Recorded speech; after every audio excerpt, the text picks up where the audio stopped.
tout cas, moi ça va super. On se retrouve pour quelques jours après. J'ai posté quelques vidéos sur mon compte et là je n'en ai pas reposté. Et aujourd'hui j'aimerais vous faire une petite lecture, conte de mon enfance. J'avais faire beaucoup de lectures sur cette chaîne, c'est quelque chose que j'aime beaucoup.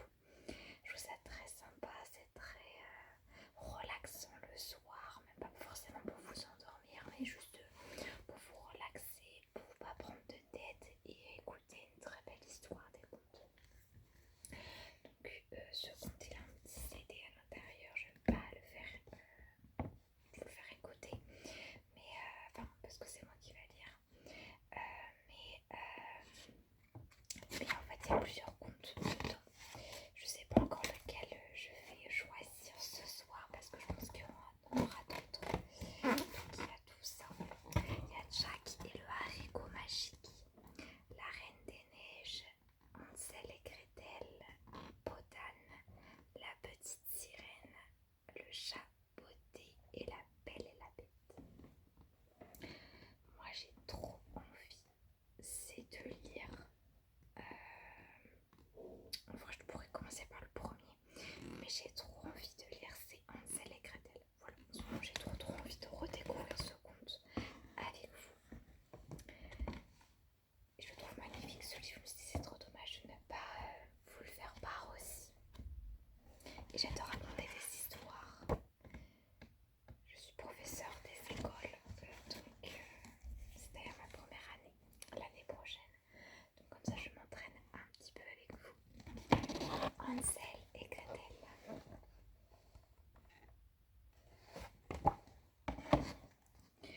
Il était une fois un pauvre bûcheron et sa femme qui vivaient non loin d'une forêt avec leurs enfants. Leur garçon s'appelait Hansel et leur fillette se prénommait Gretel, et tous deux étaient sages et bons.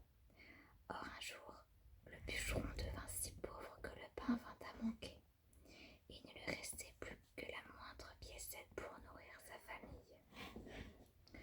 Le soir venu, le bûcheron soupira aux côtés de sa femme.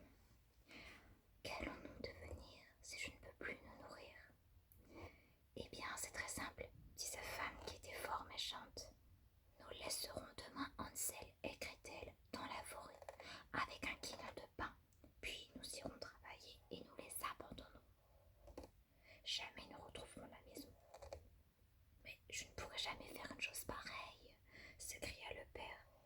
Fort bien, nous mourrons donc tous les quatre de faim, rétorqua la mauvaise femme.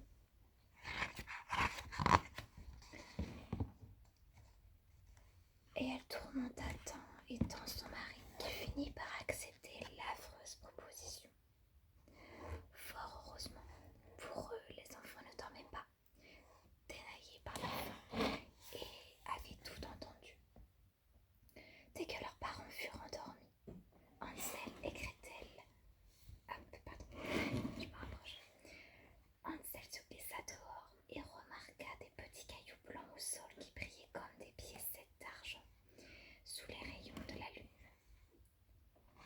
Il en amassa plein ses poches, puis, le cœur apaisé, il rentra se coucher. Ne t'inquiète pas, sœurette, murmura Hansel à Gretel. Nous sortirons de la forêt. Au petit jour, la méchante femme réveilla ses enfants pour aller ramasser du bois et toute la famille se mit en chemin pour la forêt. Hansel se retournait souvent et tandis qu'il faisait mine de regarder un petit chat blanc sur le toit de la maison, il semait discrètement les petits cailloux. Lorsqu'ils eurent atteint la forêt, les parents partirent travailler. Hansel et Gretel s'assirent au coin d'un petit feu pour attendre leurs parents et ils s'endormirent au bruit des coups de hache de leur père. Or, quand la nuit fut venue, les enfants se réveillèrent et découvrirent que le bruit de la hache qui les avait rassurés provenait en réalité d'une branche de bois mort qui cognait contre un arbre avec le vent. Ils étaient bel et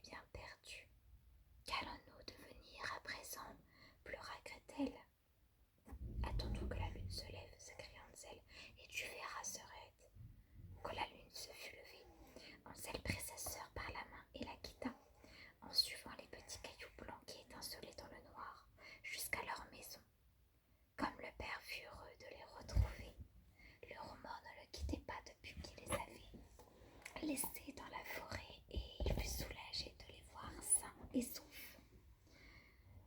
Quelque temps passa, puis le pain vint à manquer à nouveau. La femme du bûcheron, qui avait bien du mauvais cœur, recommença à tourmenter son mari et se résolut une nouvelle fois à laisser ses enfants dans la forêt.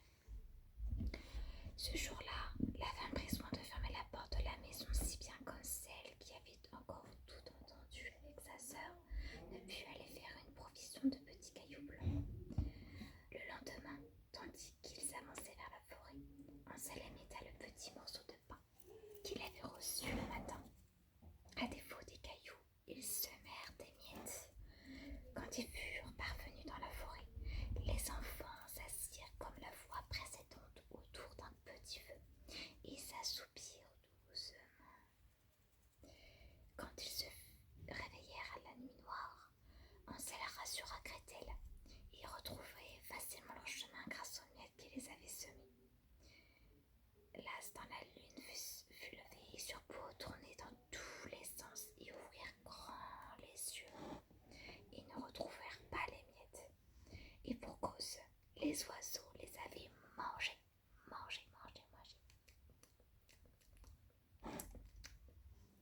Les deux enfants marchèrent alors longtemps en tous sens, mais ils étaient totalement perdus.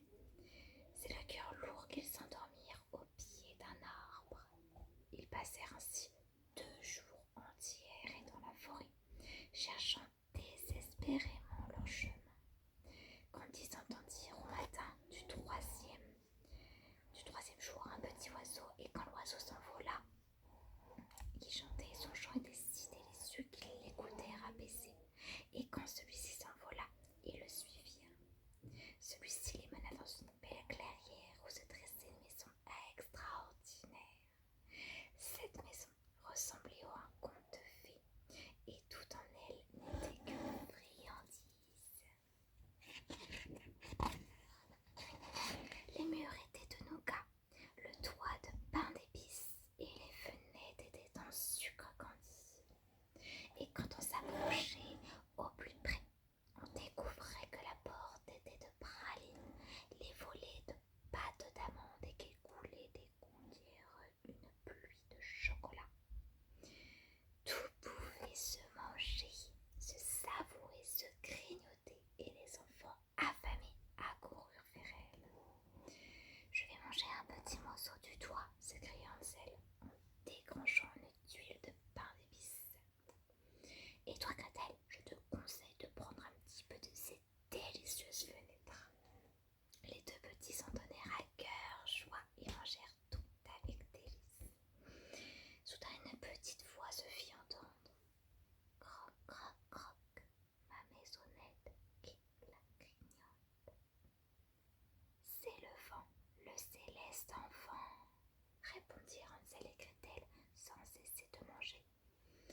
La porte s'ouvrit alors et une 13e femme en sortit.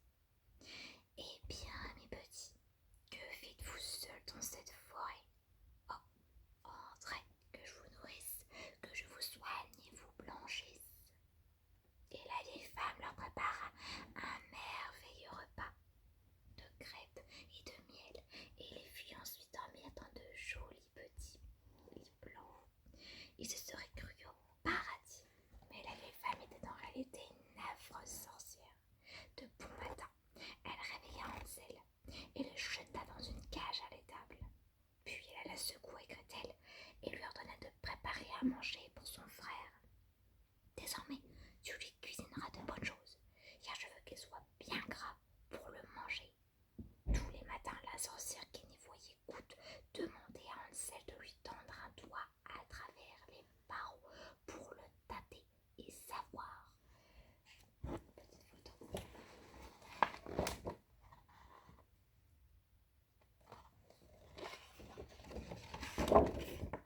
Pour le tâter et pour savoir